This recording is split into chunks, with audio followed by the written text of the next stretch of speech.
musuh utama dalam menjalani laku ini adalah aku. Aku begitu perkasa dan begitu dalam mengakar dalam diri kita. Aku sejak asalnya atau gawan bayi selalu berisikan kesombongan, egoisme, keserakahan, nafsu, kemalasan, ketidakacuhan. Yang ingin saya tanyakan, Gus, bagaimana caranya mengalahkan aku di dalam diri kita? Satu pesan yang terakhir, bagaimana mungkin ruh akan bisa menyembah Allah dengan benar ketika sholat? Lawang gak dibekali ilmunya basiroh, yaitu hakikat makrifat, enggak. Wis pokoknya gugur kewajiban beres. Nanti kalau ikut jamaah mesti dapat 27 derajat.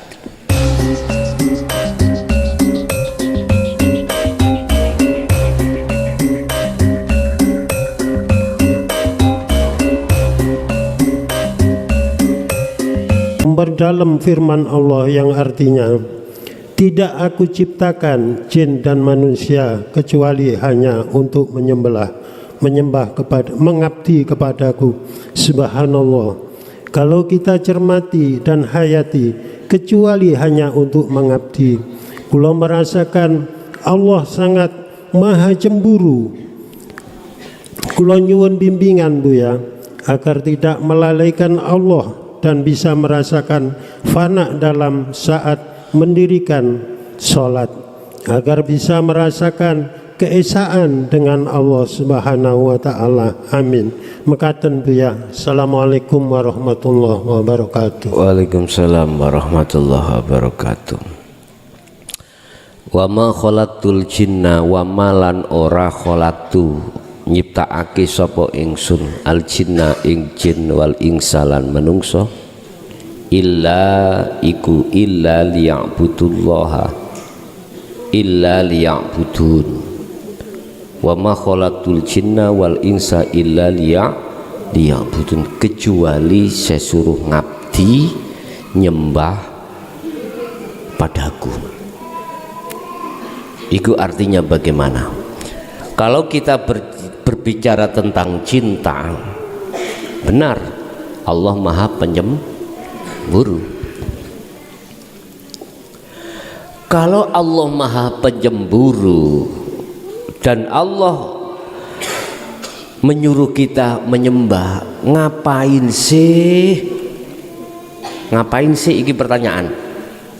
Kok yo dumadak Allah itu menciptakan iblis, tak gaple isi iblis iki. Kalau toh hanya untuk disuruh menyembah, kalau ngomong cinta, mengapa kok ya Allah itu memberikan cinta ini, kesukaan itu kok ono terhadap makhluk juga diciptakan?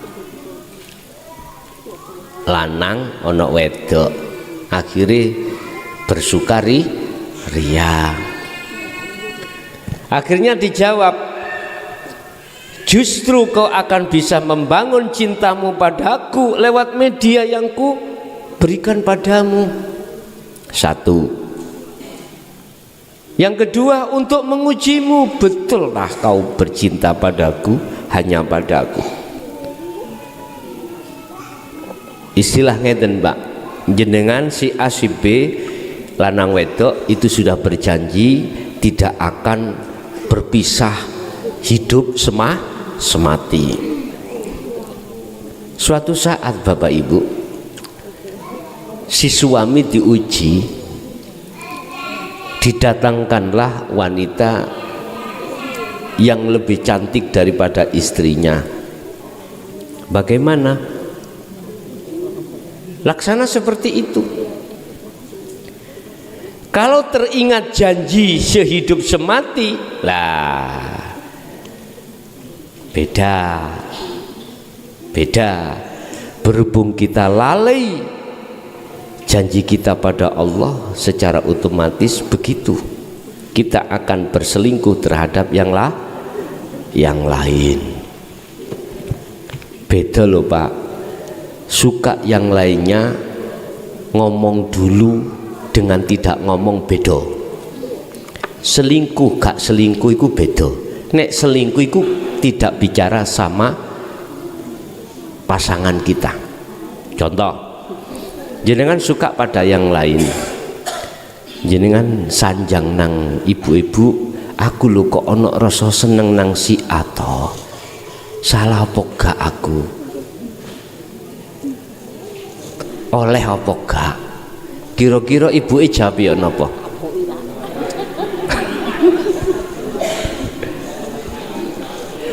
Gula selama 23 tahun Pak, jamaah takon iku kursi tok gindil. Nggih. Di Malang ada seorang jamaah perempuan iku tanya iku ngeten, piyambake kepingin bojone rabi maneh. Nggih. Tapi sing lanang mboten purun nglaksanake. Akhirnya saya kula ngerti saya, Gus mbok ya sampean golekno rumangsane golekno ote-ote ngono bae, mboten wantun kula. Artinya gini Pak, beliau itu sudah lama menginginkan suaminya itu beristri lagi dengan pertimbangan enak nanti kalau umbah-umbah bareng, jadi cepat, tenaga boleh ada yang bantu, masak juga begitu, makan juga begitu. Pertanyaanku lo nang umum, kira-kira wong wedok liyane yang ngono ah?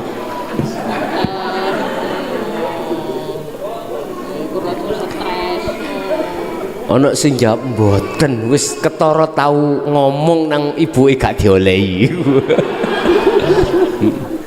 Udah Pak, kembali kepada ayat tadi. Illa liya'budun iku pengertosane adalah apapun aktivitas dohiriah Anda, apapun torikoh Anda, apapun madhab Anda, itu media. Jadikan sebagai pijakan Anda untuk bertemu Allah di situ. Kalau Anda bisa memakai hal ini, maka Anda tidak akan pernah menghasut terhadap bendera yang tidak sama dengan bendera Anda. Itu pasti. Jenengan makan bagaimana menjadi nilai ibadah nyembah yang benar, otomatis harus makrifat pada Allah di situ. Anda tidak hanya sholat 5 waktu, tetapi sholat juga di luar aktivitas 5 waktu. Anda juga bernilai sebagai nyembah. Kan ada Pak bicara nyambut gawe tak niati ibadah ngingoni anak bojo lah, ngoten nggih. Iku ucapan di hati, lesan di hati, manakala tidak makrifat Allah tidak menjadi nilai ibadah. Jangankan begitu, sholat saja, haji saja, manakala Anda itu tidak menghadapkan makrifat Allah, bukan menjadi nilai ibadah. Habitat a'maluhum wa malahum min nasirin. Ditolak. Sebab apa? Di dalam diri kita terselip, tersaranglah syirik khafi. Syirik di mana hati beriman meyakini selain Allah itu berperan. Itulah Bapak Ibu, selain Allah wujud itu termasuk, ada keyakinan seperti itu. Ini kalau masuk di ranah hakikat makrifat, pandangannya seperti itu Bapak.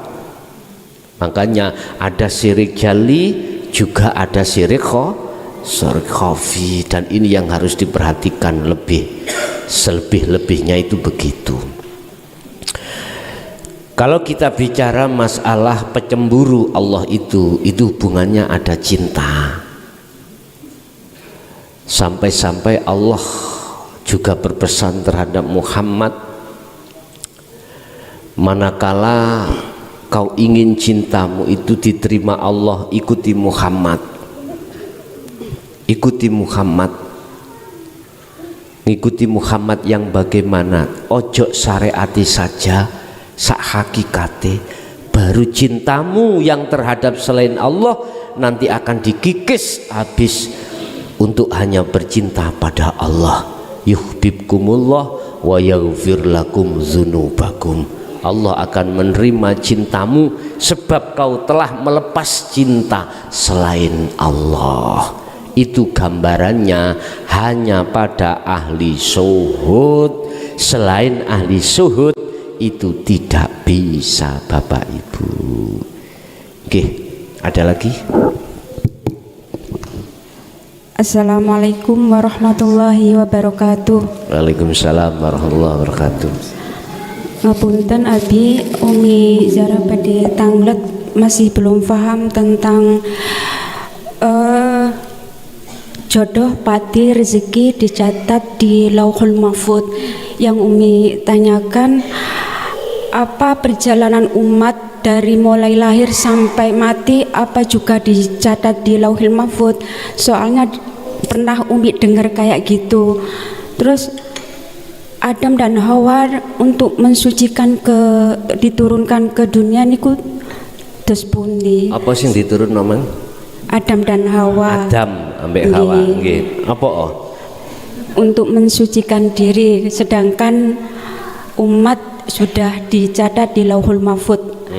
Sampun ngonten, matur suwun penjelasannya. Wassalamualaikum warahmatullahi wabarakatuh. Waalaikumsalam warahmatullahi wabarakatuh. Miturut keterangan kajian di dalam hukum syariah memang begitu. Artinya Lauh Mahfuz itu adalah satu tempat penyimpanan buku catatan seluruh umat manusia. Ketika saat beliau ya sebelum dilahirkan memang sudah ada catatan. Lah, catatan ini yang kami sebut sebagai qadha. Qadarnya itu bentuk nyatanya qadha, apa yang disebut takdir kejadian.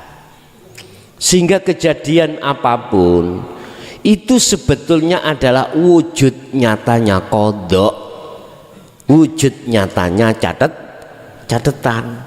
Pertanyaan apa sudah dicatat? Iya, sudah dicatat. Cuman catatan iku kena dihapus. Gak percaya? Apakah hanya dengan berdoa itu bisa menghapus? Ojo katut-katut iman seperti itu.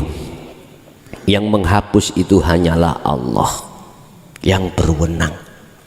Siapa di sini yang pernah ngalami dulu melihat gedong biskup iku lapangan misbar gerimis bubar, layar tancap gede ya, terus di belakang itu ada proyektor lagi itu toh.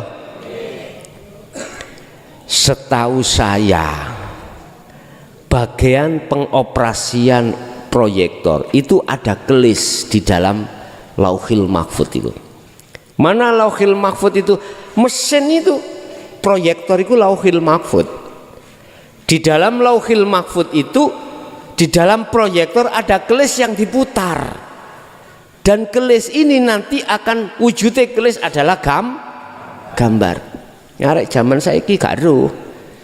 Biyen itu ada petugas yang motong kelis itu. Itu namanya sensor. Apa yang dipotong itu? Ini pas gambar ciuman, karena ini nggak boleh yang melihat anak kecil-kecil, dipotong, disensor, dihilangkan. Ya nggak terjadi. Intinya buku catatan yang sudah dicatat oleh Allah tentang, mohon maaf, rezeki, jodoh, pati lah, perkara kalau sudah dicatat ini belum terjadi itu bisa dirubah. saged dipotong kelis niki. Wis gantiin apa kuno? Diganti ambek tukang proyektore mbuh arek cilik dulinan bisa. Sampeyan takok nang tukang proyektor lah begitu. Allah juga begitu. Mengapa Allah membusuk mengganti lakon itu? Mengapa? Itu memang ada asbabun nuzul. Asbabun nuzulnya. Apakah karena doa? Tidak ada. Pengijabahan Allah terhadap hambanya itu tidak ada hubungan dengan doa, nggak ada sudut pandang hakikat. Allah memberikan sesuatu terhadap hambanya itu tidak didasari karena hambanya meminta, bukan meminta yang bagaimana. Ini loh Bapak Ibu yang harus kita ketahui. Allah berkehendak atas dasar sifat Rahman Rahimnya sendiri.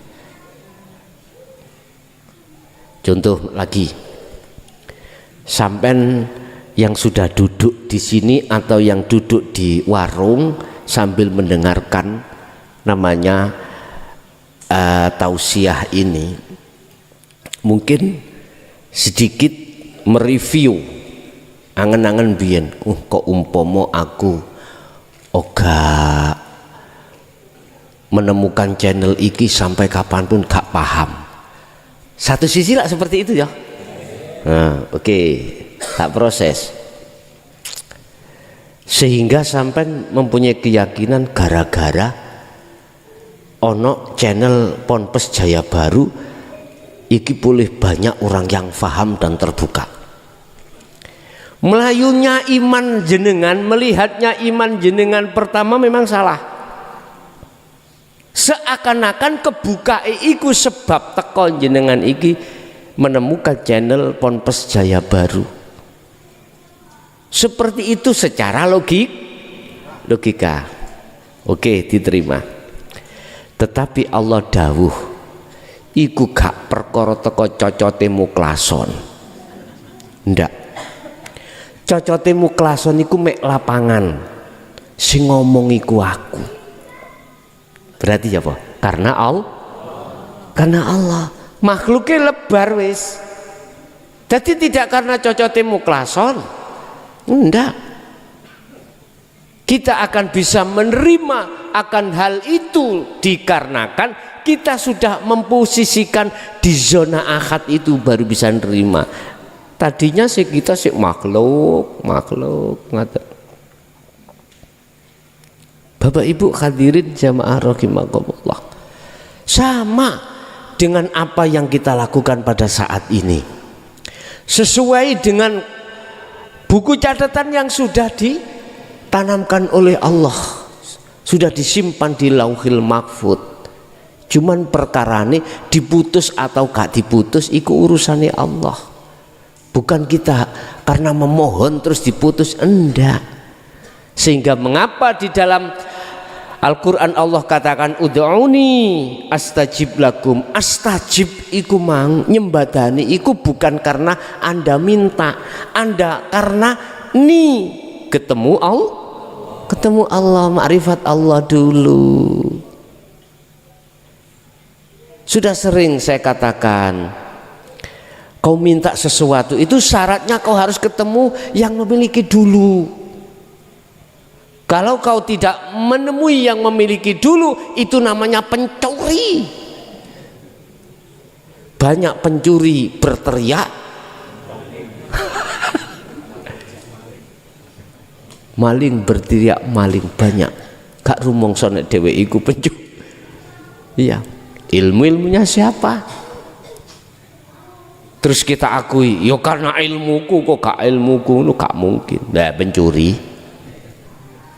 pencuri asini. Kita itu manusia banyak yang pencuri berteriak maling. Allah ya karim, yukhadi'una Allah walladzina amanu wa ma yakhda'una illa anfusahum wa ma yash'urun. Di situ, Pak. Tetapi kalau sudah menjadi qadar, takdir, gak iso dibusek, Bu. Pak, gak iso. sudah terjadi ya. Kalau belum terjadi namanya qadha, buku catatan yang disimpan di Lauhil Mahfud itu. Gambarannya di hati jenengan, Lauhil Mahfud itu akan tampak dan nyata. Itu bentuk buku catatannya, kehendak kekarepan hatimu.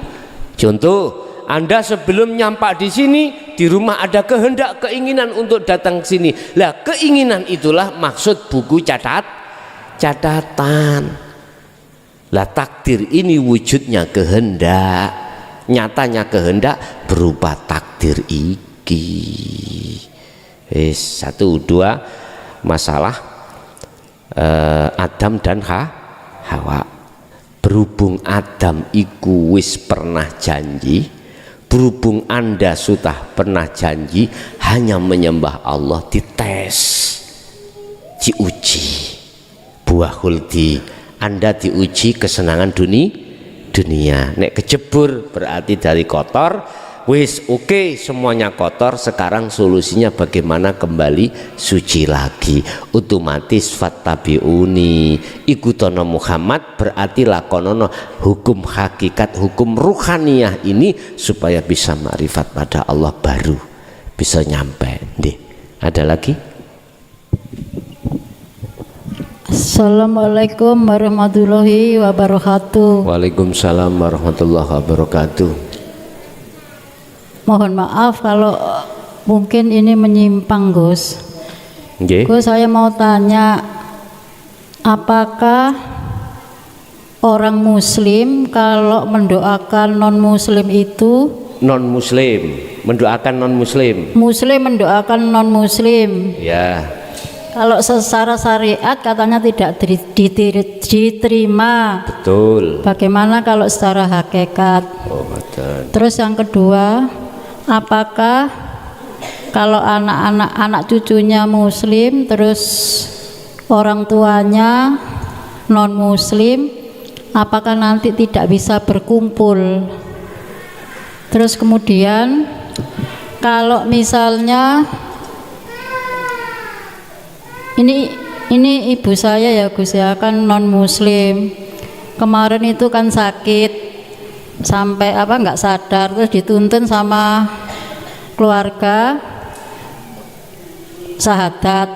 Waktu nggak sadar itu mau, apakah itu rohnya ya yang bersyahadat itu? Soalnya ketika sudah sadar, ada cucunya itu bilang seperti ini, Uti nanti masuk Islam lagi ya, gak wes tak tutup nae, soalnya umurnya kan sudah 86, dulu itu Islam, terus katanya nggak bisa bahasa Arab, terus masuk Kristen. Terus kemudian misalnya satu rumah itu muslim semua dan ibu saya itu minta di ruatnya secara Kristen, apakah itu haram hukumnya kalau misalnya yang punya rumah itu muslim? Mohon dijelaskan secara hakikat. Matur nuwun. Wassalamualaikum warahmatullahi wabarakatuh. Waalaikumsalam warahmatullahi wabarakatuh. Keterangan di dalam hukum syariat itu tetap nggak bisa muslim mendoakan terhadap non muslim, karena hukum syariat itu berdasarkan adalah ibadatul jawareh atau jasmani, nek hakikat rohani. Lah rohani iku apa yo mesti jenenge urip iku Allah? Lah enggak toh, tanpa terbatas, gak butuh jeneng. Ora, nek wis wujud menyang sejati iku wis gak fanatik dengan nama. Bisa Allah munggu wong Islam, bisa Allah munggu wong Nasrani, bisa Sang Yang Widi kanggo wong Hindu, Sang Sekerta wong Buddha dan lain sebagainya. Bahkan mungkin keterangan di dalam surat Al-Baqarah kemarin Sabtu yang ditanyakan, yang sesungguhnya orang yang beriman pada Allah dan hari akhir termasuk Yahudi, Nasrani, terus apa?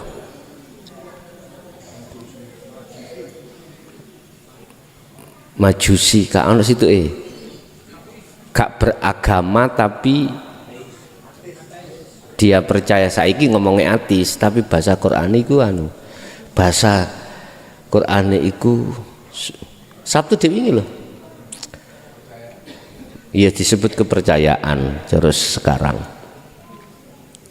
Wah ya kui lah, bukan maneh Qur'ane. Iku dia di akhirat akan mendapatkan balasannya, maksudnya surga. Berarti iku menyentuh pada ruhani, tidak membahas jasmani. Yang ditanyakan tadi adalah sudut pandang hakikat. Hakikat berarti ruhani. Kalau hatinya, ruhnya itu betul-betul sudah menafikan perkara selain Allah, mohon maaf, masuk bu. Tapi tatapan loh tabrakan dengan aturan di dalam syariat, karena dalam syariat termasuk diingatkan terhadap sapa kuwi, jangan kau doakan orang tuamu atau pamanmu yang musyrikin, percuma gitu toh. Iku syariat memandang jasmani memang. Kalau rohani, manakala betul-betul dia itu sudah dikategorikan duduk di ahad, udah prei apa keterangan yang ada di syar'i tadi, iku pandangan hakikat. Boten nopo-nopo bu, silahkan. Beda dengan, mohon maaf, saiki cara jasmani ini sing ndongaaken muslim, tetapi dia muslimnya tidak kafah, tidak sempurna, sampai ke makrifat belum sempurna. Al-Baqarah 208 itu, ya ayyuhalladzina amanu dkhulu fis-silmi kafah, belum sempurna keislaman ini, berarti belum sampai makrifat, dikatakan muslim. Terus yang non muslim sama juga begitu, ruhnya belum dia sampai pada Tuhan, maka istilah orang nuntun wong wuto, nuntun wong wuto, nggak bisa sampai pada tujuan, nggak bisa. Kalau nggak percaya, nanti kalau pulang cobaan kamu meremo, sing kok tuntun meremo mulio, udah buktikan seperti itu.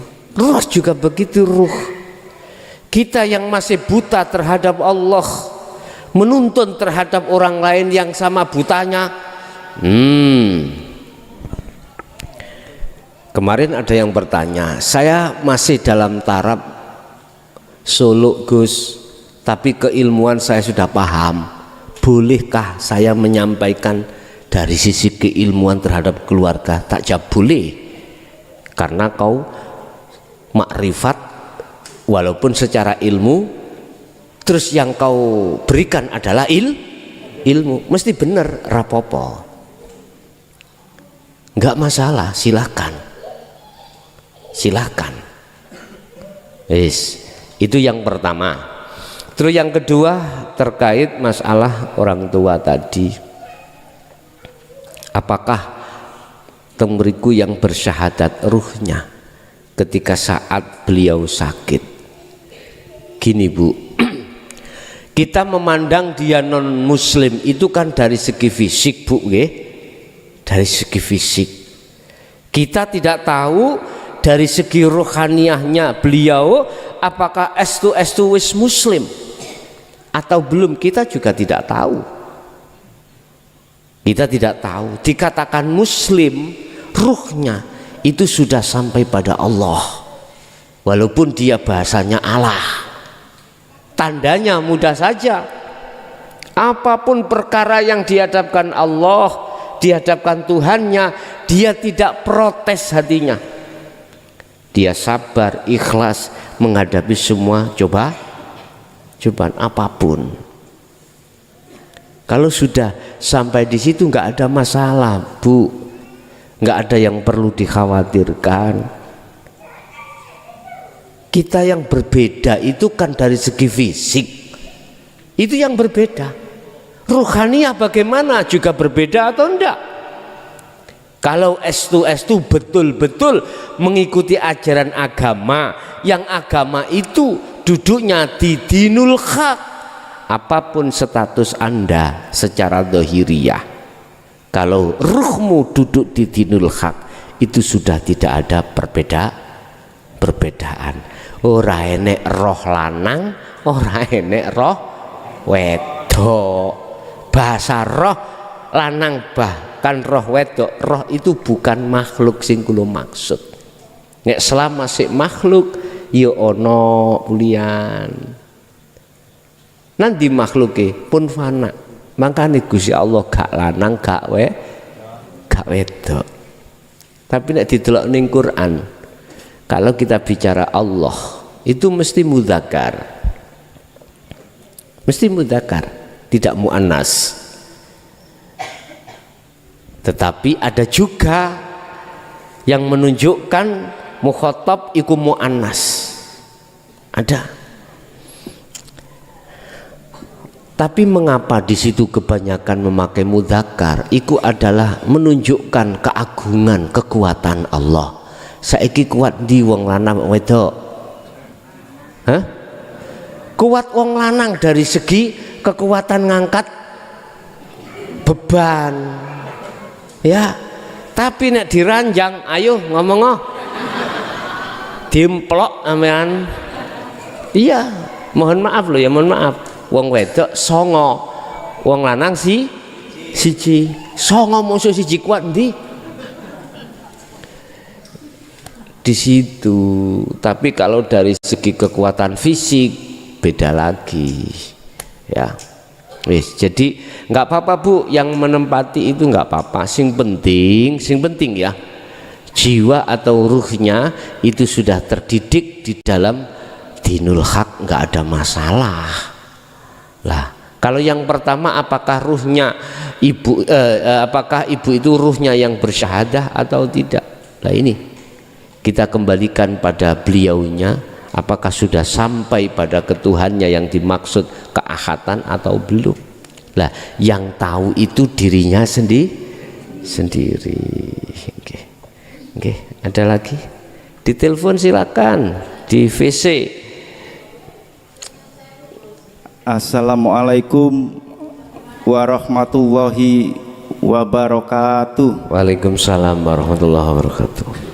Saya menyadari bahwa musuh utama dalam menjalani laku ini adalah aku. Aku begitu perkasa dan begitu dalam mengakar dalam diri kita. Aku sejak asalnya atau gawan bayi selalu berisikan kesombongan, egoisme, keserakahan, nafsu, kemalasan, ketidakacuhan. Yang ingin saya tanyakan Gus, bagaimana caranya mengalahkan aku di dalam diri kita?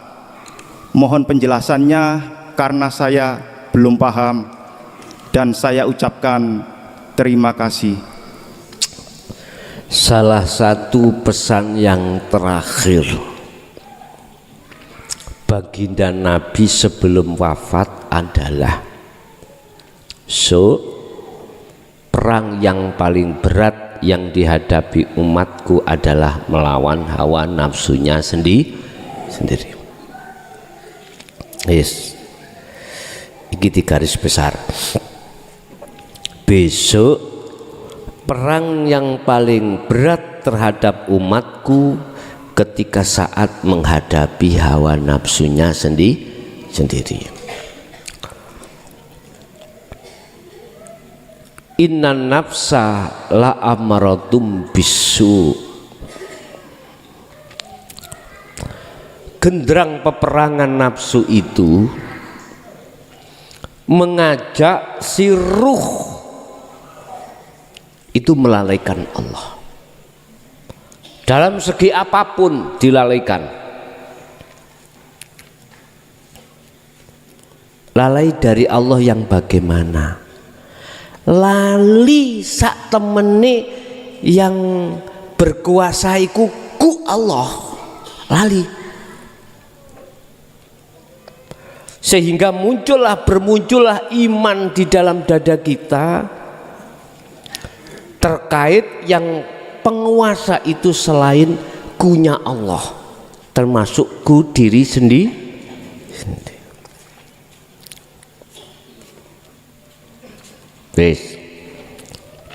Lalu ketika kita lihat di lapangan, memang kekhawatiran Rasulullah pada saat itu terjadi sekarang. Banyak di antara umat manusia dikalahkan nafsunya sendiri, akhirnya arwah ruh akeh iku mang sama-sama memuja, menghambakan diri terhadap nafsunya sendiri. Itu. Lalu bagaimana caranya kami untuk bisa mengalahkan nafsu?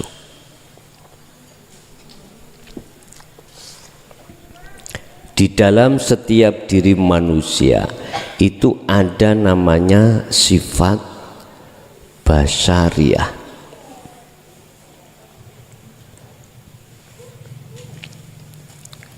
Di dalam sifat basyariah kita temukan namanya nafsu nafsiyah dengan amarah. Di dalam diri kita juga ada namanya sifat basiroh.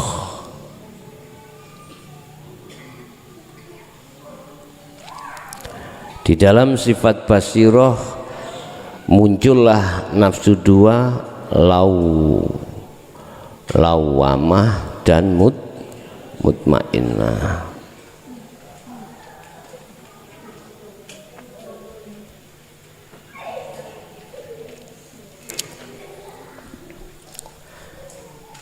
Sifat basariyah ini akan selalu mengajak kita dan mendorong ruh itu berbuat memungsuhi Allah dengan cara bercinta dengan selain Allah. Di dalam sifat basirah justru sebaliknya, mengajak ruh itu hanya bercinta, memuja hanya pada Allah. Oleh karena ruh hanya dididik tentang ilmu syariah, membahas basyariah saja, basiroh tidak didatangkan. Bagaimana mungkin ruh itu akan mengikuti sifat basyariah, sifat basiroh? Gak mungkin. Bagaimana mungkin embek tadi ya, mulai kecil kita bimbing, kita celuk mbek, terus suatu saat kita panggil Cak Dul, dia mengikuti kita? Gak mungkin. Sedangkan sifat basyariah dan basiroh dalam diri kita setiap saat dan waktu itu tekanan tinggi, perang. Wong nafsiyah iku lemu-lemu, gedot-gedot, fitness pisan. Karena diajari, dikasih makan susu, suplemen. Lah basirah poso terus, kuru kayak datuk. Subhanallah, gak tahu dikeimangan, dikongkon gelut ambek basaria, dipeding tok ngeten Pak, wis kecepit amboni kelek wis jongor. Artinya bagaimana mungkin ruh akan bisa menyembah Allah dengan benar ketika sholat? Lah wong gak dibekali ilmunya basiroh, yaitu hakikat makrifat, enggak. Wis pokoknya gugur kewajiban beres. Nanti kalau ikut jamaah mesti dapat 27 derajat. Terus bagaimana kita mengalahkan keegoan kita? Sifat basiroh itu didiken yo ke ono mangan susu suplemen tur yo suruh untuk fitness, nyuruh fitness gak tahu dikei mangan ya iso ngelompoh langsung brut naik laksana seperti itu. Oke, apa makanannya basiroh, sifat basiroh dalam diri kita? Itulah hakikat ajaran dinul haq itu. Yes. Ketika ilmunya sudah selesai, makanya mengapa ada istilah mujahadatun nafsi, merangi keakuan diri. Jenengan diperintahkan laku kholwat, laku uzlah. Hal ini tertuang di dalam surah Al-Baqarah ayat 256. Wa may yakfur bitaghut wa yu'min billah, barang siapa meninggalkan cintanya hati pada Allah selain Allah, wa yu'min billah, maka dia akan bercinta hanya pada Allah, akhirnya dijadikan kekasih. Itu zikir lewat dikit diteruske lemu ke akhirnya kedot basirohmu basariah, nafsu kedirianmu itu nanti akan dipeding udah, sehingga setiap kali Anda beraktivitas nggak pernah mengakui ku makhluk yang melakukan, tapi ku Allah yang melakukan. Itu berarti basiroh ketot lemu-lemu kuat, sedangkan basariah lemes-lemes. Ingat nafsu nafsiyah itu selalu jaluk bagian, Pak. Apa rupanya bagian? Dipaksalah kita untuk beriman mengakui kita yang melakukan. Itu nafsiyah. Apapun tumindak laku zahiriyah ini diperintahkan kita itu roh untuk mengaku kita, aku hamba yang melakukan. Itu berarti tertanda kalau sifat basariah itu selalu dapat makan, Pak. Hanya dengan mujahadatun nafsi, dengan istiqomah, itulah cara untuk mengalahkan keegoan kita sebagai manusia. Nggih, Ibu tadi napa? Yang saya tunggal malih boleh nggih Gus? Boleh sanjangi. Bagaimana cara mengajari ibu saya, mengingat ibu saya telinganya sudah enggak dengar. Buddha. Nggih. Apakah ditulis atau gimana cara menyampaikan? Soalnya saya sendiri kan juga masih tahap belajar ma'rifat ilmu. Sampun matur nuwun. Wassalamualaikum warahmatullahi wabarakatuh. Waalaikumsalam warahmatullahi wabarakatuh. Karena pendengarannya sudah tidak bisa, maka dengan tulisan apabila bisa membaca itu alangkah lebih baiknya. Kalau dalam tulisan namanya orang tua tidak bisa melihat, kalau tidak pakai kacamata ya dibelikan kacamata. Sudah nggak bisa blas merem misalkan ya, kuping wis gak krungu, meripat wis merem gini, awaladin sholihin yada'ulah. Anda sendiri aja mentok nolakuni sampai makrifat Allah. Setelah itu udah sowan nang Allah, jalukna sepura. Berarti berdoa sampean iku disebut sebagai ad-doaul khudri, doa yang mendatangi terhadap Allahnya dulu. Urusan permintaan udah urusannya Allah sudah tahu sendiri. Apa permintaan panjenengan sebagai anak terhadap Allah secara syariat kan nyuwun pangapurane. Lah ngono ta? Padang lagune jembar. Durung mati kok jembar kubur.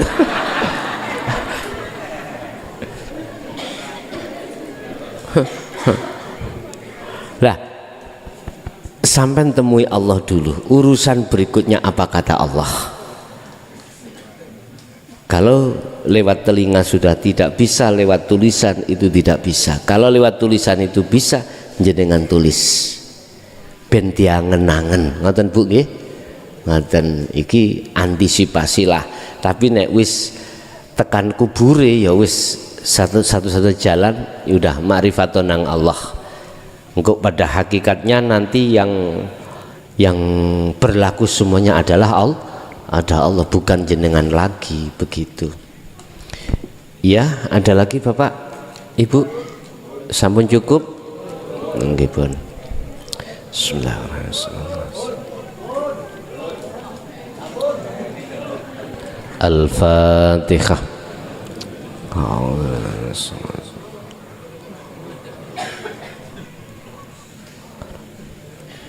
Akhirul kalam. Assalamualaikum warahmatullahi wabarakatuh.